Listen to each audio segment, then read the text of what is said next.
Rev up your engines!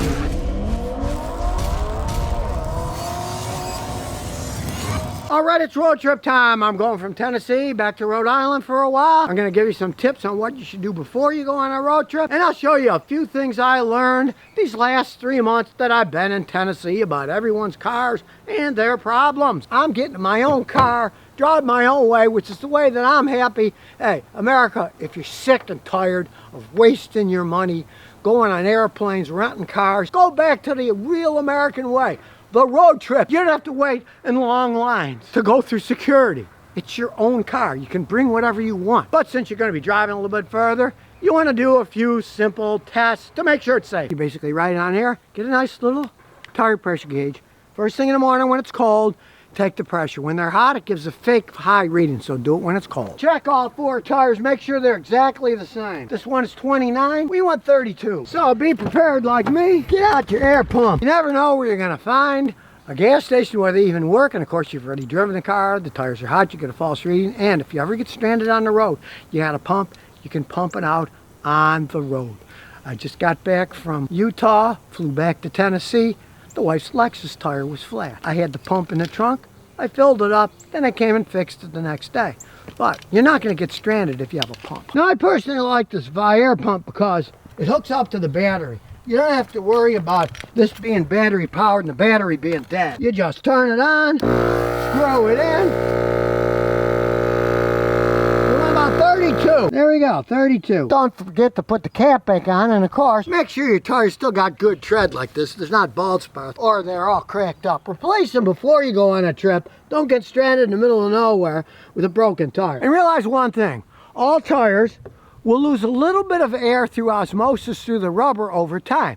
In this case, all 4 tires were 29 pounds. They're supposed to be 32. I haven't checked them in 3 months and they lost a little bit of pressure. Now, that's normal. They're all the same and they're all low. If you find that 3 of them are 29 and 1 of them is 20, the one that's 20 has a small leak. You'd want to fix that before you went. So always check and compare the pressures too. Now in this case, they were all 29 pounds, so none of them had any big leaks. That's just osmosis, normal leakage. And I put 32 in all of them. Just remember, do it when it's cold. Now next is my wife wants a clean car, so I got to vacuum all up. But before I do, one thing I learned the 3 months I was in Tennessee. I got these beautiful Lexus custom-made mats. Check them out. I mean, they're unbelievable. That comes out. They're leather. They're really well made. They go in the front, the back. We'll get the penny out of the way. They're beautiful mats. They're comfy. They really stand out. Now, those are from f1mats.com. They're premium leather mats. They're not cheap, they're expensive mats, but hey, it was better getting the mats and buying my wife another Lexus. Now, unfortunately, they don't make mats for this Matrix. It's just too low end. This has good mats though. It's more utilitarian. These are these 3D mats, and I love them because they come out easy. They're real easy to clean. You can see here, we'll get rid of the broken plastic knife. Grandkids were here. They're full fitting, they go the whole way across. I just have to clean them now. Now normally I use my shop vac, but in this case I'm using this micro shop vac because my daughter-in-law stole my regular shop vac, but she had this lying around and it works, so what the heck. Now I could live with it, and I wasn't even thinking about this, but the wife wants it clean, what the heck, it does look better. Now my wife likes to clean in her car, but she does not like smell. So, it's a company called Lithium. I've been using their stuff for quite some time. It's relatively expensive, but it really does a good job. This is called Inner Space. It's for cleaning and conditioning the inside of your car. And it's really the best thing I've found. She never complains about the smell anymore, and it stays clean for quite some time. I like using these blue shop towels because they don't scratch anything. They clean up good. Then I just spray everything. Wipe it down. And my wife's short, so I get down and do the things she's looking at. Like the inside here. It's got a lot of mud on it. I'm wondering how these seat covers are holding up. You remember I put them on in Rhode Island. Not only they still look good, but it's the oddest thing. My wife would always complain that her back or her shoulders hurt or her legs got wobbly, but I don't know what it is. But whatever is in this little bit of padding is perfectly made that she no longer gets backaches in this. We just went to Moab, Utah. We rented a Chevy Impala. We had no choice. That's all that they had at Alamo. We had to wait an hour to get that. 5,000 miles on it. But the seats weren't comfortable. And from Denver to Moab, the airport to Moab, it's like a 6-hour drive. Her back and legs were going nuts. She said, the seats in this car stink.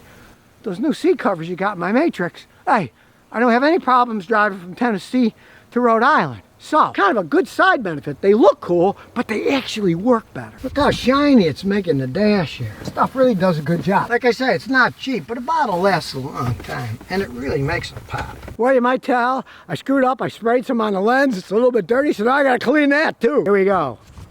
Well, what the heck? Now my lens is water repellent too. Not that you want to film in the rain with an expensive camera. Thinking about cleaning a car, normally I wash the whole car before I go on a trip, but since it's going to rain, that'd be kind of futile. So instead I use this waterless car wash.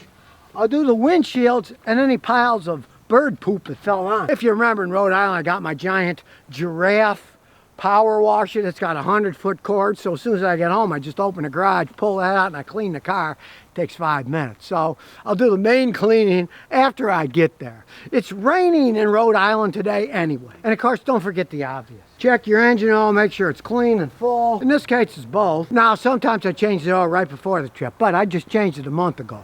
And realize highway driving is equivalent to 10% wear of city stop and go driving. So I drive here to Rhode Island. Hey, 1,500 miles is equivalent to maybe 150 stop and go, so it doesn't make your oil dirty. Check your oil after you take a big trip if you change it right before, and you'll see it'll probably look just as clean after the trip as it did before. Hardly any wear when you're going 65, 70 miles an hour on the highway. It's clean, it's running smooth, it's not shifting gears. That's how cars that get 2, 3, 4 million miles are driven. They're not stop and go city. They're ones that do long trips all the time, just like big 18-wheeler trucks. Now let's say you know your car's losing a little coolant. Fix it before you go on the trip. Have it pressure tested, see where the leak is, replace whatever it is, the leaking hose or water pump, before you go on a trip. You don't want to overheat, especially I went to the desert in Utah. You would not want to overheat in the middle of the desert. Make sure everything's in tip-top shape before you go. If the fan belt's cracked, replace it. If you notice your car's running a little warmer than usual, make sure the cooling fans are working. Make sure you're not losing coolant. Obvious things that anybody can do. In this case, don't put things off if you're going on a long trip. Fix them before you go on a trip. And of course, being a mechanic, I'm anal. I got a spare fan belt in here. I carry a lot of tools with me because I don't get stuck on the side of the road, but I am driving a Toyota and they generally never break down. But hey, you never know. Sometimes I stop and help people on their way. You never know when a tool's going to come in handy. They have them scattered all over the place. I put most of them in this big box. So there it is. It's not going to slide all over the place. These other tools are just loose stuff that I'm bringing to Rhode Island with me. So when I fix cars there, I'll have the right tool. Because I'm so cheap, I'm not going to buy 2 sets of tools, one for Tennessee and one for Rhode Island. Yeah, I have various things like jacks at each one. But the complex tools, fancy scan tools, I just bring them with me. I don't have one here and one there. It'd be stupid. The things cost too much money. But jacks aren't that expensive, stuff like that. Yeah, those I have one in each, but I bring the more interesting things with me. So it looks like things here are all ship shape for the upcoming road trip. So stay tuned for part 2, which is the actual road trip and my arrival in Rhode Island to help everybody out on the East Coast. So if you see me driving down the road, wave at me. Feel free to take my picture. It happens all the time. People pull up next, take my picture, I'll wave at them. And if you see me in a rest stop or in a gas station, feel free to come over and shake my hand. I like helping people out. Don't think, oh, I don't want to bother Scotty. It's not a bother. I enjoy doing this stuff, just like I enjoy making videos to help people out so they don't get ripped off. I hate getting ripped off. I'm sure you hate getting ripped off too. That's what the internet is supposed to be about. I know it's gone crazy. There's a lot of garbage flying all over the place, but there's still people that need help, people like me that can help them. You got questions? Ask me them. What things you want made, what kind of videos you think would be interesting, feel free, ask me. And no, you're not getting ripped off, because even though it might look like I'm advertising products in this, I am not. Nobody pays me. Now, they send me products, and I try them out, see if they're any good.